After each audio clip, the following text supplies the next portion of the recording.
Uhali gani mwana Jambo TV? Mara kadhaa imekuwa ni kawaida kusikia maoni katika majukwaa ya kisiasa na hata ya kidini. Kwenye siasa tunasikia wanasiasa na hata viongozi ambao pia ni watumishi wa umma husema mara kadhaa ya kwamba ni vyema viongozi wa dini wakaachana na mambo ya siasa. Lakini pia si hivyo tu, tumekuwa tukiwasikia viongozi wa dini wakisema ya kuwa hawawezi kuachana na siasa kwa sababu ni mambo ya wananchi wao. Siasa ndio huleta viongozi, na viongozi hao ni waumini na wanaoongoza waumini ambao kwa asilimia kubwa wanakutanishwa na wanasiasa. Hakuna mwanachadema utamkuta kwenye vikao vya CCM, lakini yuko mwanachadema na mwana CCM, mwana ACT Wazalendo ambaye utamkuta anasali kanisa la Roman Catholic au yuko sala ya Ijumaa pembeni ya hasimu wake kisiasa. Vivyo hivyo ni kama tu wanasiasa hawa ambao ni Chadema na CCM unavyokutana kwenye jukwaa moja la Simba na Yanga. Sasa ameandika Askofu Emmaus Bandekile Mwamakula, askofu mkuu wa kanisa la Moravian la Uamsho Tanzania. Ameandika waraka muhimu kwa viongozi wa dini. Nami sintaongeza maneno yangu, nitakusomea kama alivyoandika Askofu Emmaus Bandekile Mwamakula. Ameanza kwa kuandika: waraka muhimu kwa viongozi wa dini. Wapendwa viongozi wa dini, tunaandika kuweka kumbukumbu jambo lililo la muhimu sana. Hii ni kwa sababu baadhi yetu wameonekana kupotoshwa kuhusu msimamo wa Mheshimiwa Tundu Lissu ambaye sasa yupo katika gereza la Ukonga akikabiliwa na kesi ya uhaini. Sisi kama askofu wake mshauri wakati ule wa uchaguzi na tuliye karibu naye miongoni mwa viongozi wa dini, tuna ujasiri wa kueleza baadhi ya mambo tuliyowahi kuongea na kujadiliana naye. Kwa sababu hiyo tuliamua kuongozana naye katika mikutano yake na kuzunguka nchi nzima akihamasisha no reforms no election, na sisi tukihamasisha mambo makuu mawili, nayo kuandika katiba mpya na uundwaji wa tume huru ya uchaguzi ili kukomesha mauaji wakati uchaguzi zetu, utekaji na upotezaji wa watu pamoja na uporaji kura. Kimsingi msimamo wa Lissu ni kuwa hakuna haja ya kuingia katika uchaguzi utakaotupeleka katika mambo yale yale ambayo ni kulemaza watu, kupora uchaguzi, kutangaza walioshinda na kadhalika. Kwa sababu hiyo anasisitiza kuwa tubadilishe kwa mifumo yetu ya uchaguzi ndipo tuingie katika uchaguzi. Lissu yupo tayari kabisa hata kusogeza mbele uchaguzi hata kwa miezi 6, mwaka mmoja, hata miwili, ili mradi tufanye mabadiliko hayo. Lakini nyuma ya msimamo huo ni kuwa Rais Samia ataendelea kuongoza kwa kipindi hicho wakati tunafanya mabadiliko ya sheria za uchaguzi. Lingine ambalo Lissu analiona kikatiba ni kuwa bunge lililopo litakuwa linaongezewa kipindi cha mwaka mmoja, kwani hili ambalo liko ndani ya mamlaka ya katiba inataka bunge kuitwa kwa ajili ya kufanya mambo muhimu endapo uchaguzi hautafanyika kutokana na jambo la dharura kama vita au majanga yote. Kama uchaguzi unaweza kuahirishwa kwa sababu ya vita, ni rahisi kuahirishwa pia ili kutengeneza msingi utakaozuia vita ya wenyewe baadaye. Kama kampeni yake inamuongezea muda wa kutawala rais aliyeko madarakani na bunge, ni kwa namna gani mtu huyo akawa ni mhaini? Kuhusu kuwa muda umekwisha limejibiwa kwa hoja hiyo. Hata hivyo, swala hili sio la dharura, kwani lilianza kupigiwa kelele kwa nguvu sana tangu Rais Samia alipoingia madarakani, na pia hata yeye aliahidi kufanya mabadiliko katika mambo kadhaa, ingawa baadaye akabadilishwa pengine na wenzake anaowatawala pamoja nao katika umoja ule wa CCM. Tunachokiona hapa ni kuwa serikali ya CCM haitaki kufanya mabadiliko ya mifumo yetu ya uchaguzi kwa sababu mifumo hii inufaisha CCM, hasa kikundi cha watu wachache walio ndani ya CCM. Lakini hivi tunawezaje kuacha mambo yaende hovyo kwa kuogopa kupoteza maslahi ya watu wachache ambao hata miaka 10 ijao hawatakuwepo na au watakuwa wazee?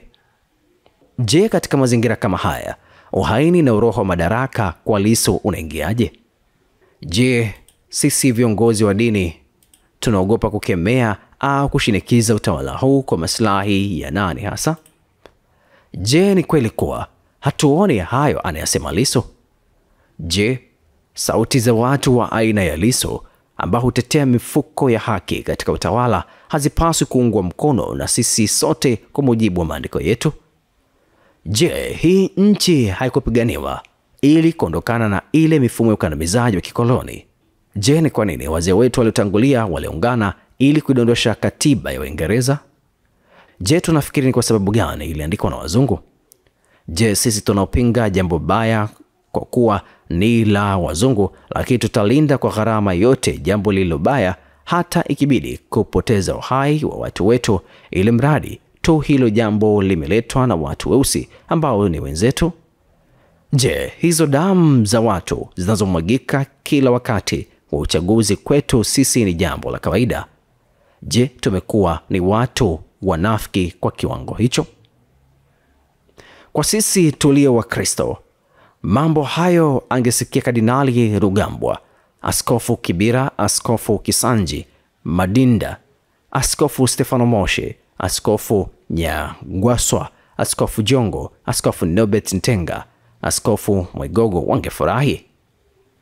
Je, wasinge wakemea watawala? Je, hakupewa mafundisho ya kipaimara kuwa kuhifadhi uhai ni jambo la muhimu sana katika dini yetu?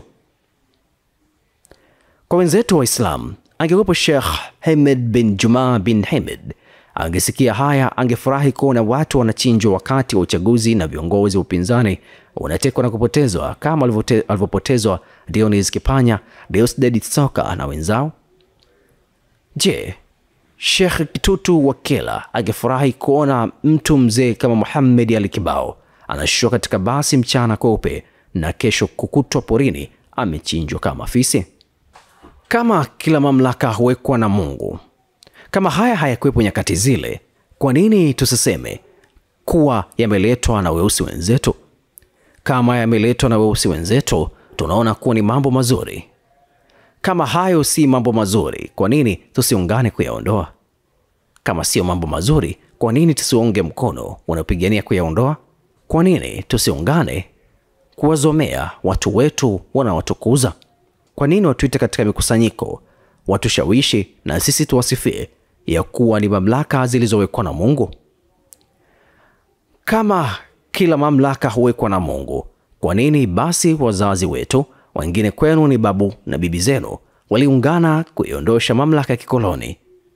Na kwa nini sisi tunaendelea hata kuwaenzi wazazi wetu walioiondosha ile mamlaka ya kikoloni wakati ilitoka kwa Mungu? Je, Mungu hakutuita kupinga ukandamizaji wa kila namna unapotajwa Isaya 61 mstari wa 1 hadi wa 3? Je, ni kwa nini kuogopa kuwasema watawala wa sasa tunapobaini wanatetea mifumo hiyo ambao uliingizwa kinyemela kwa hila katika nchi yetu? Ni matumaini yetu kwa kila askofu, mchungaji au padri mwinjilisti, katekista na hata kila muumini katika dini ya Kikristo atausoma ujumbe huu, na matumaini yetu pia kuwa sheikh, imam na muumini wa dini ya Kiislamu atasoma ujumbe huu.